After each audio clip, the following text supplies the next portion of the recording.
Get ready for the dictation. Dictation will start in 5 seconds.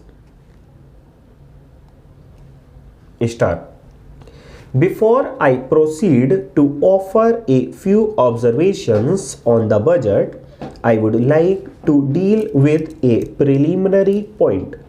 A few days before the presentation of the budget, we were led to believe that with the budget papers would be circulated reports from the different ministries giving the salient features of the administration of each ministry during the current year. These papers, I am sorry to say, have not reached the members of the House, and I am bringing up this point in the hope that before we give notice of cut motions, at any rate, these papers will reach us.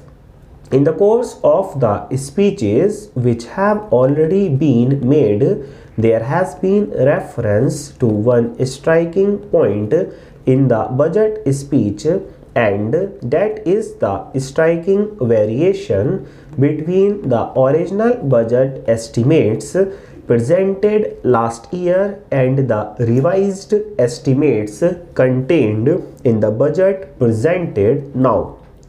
Pandit Kunzuru somewhat briefly and Professor Shah more elaborately dealt with this point.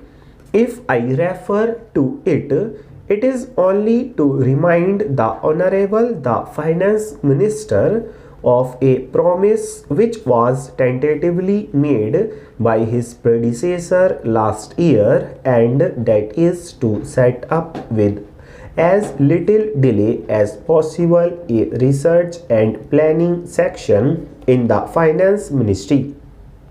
That is, I think, of the utmost importance.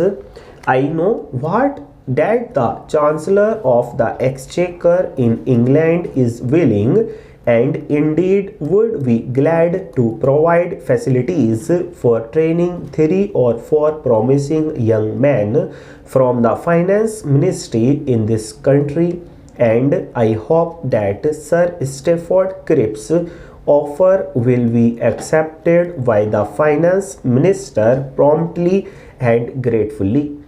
I am referring to this variation between the original estimates and the revised estimates for another reason, and that is to indicate that there is nothing sacrosanct about the forecasts for the coming year contained in the budget, especially because my honorable friend has made no allowance at all for economies as a result of the working of the Economy Committee, nor for reduced expenditures under the heading Defence so far as the work of the Economy Committee is concerned.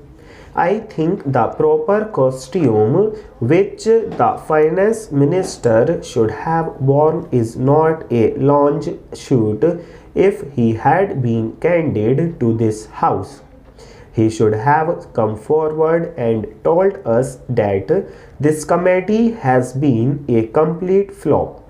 Last year, his predecessor made a token cut full stop.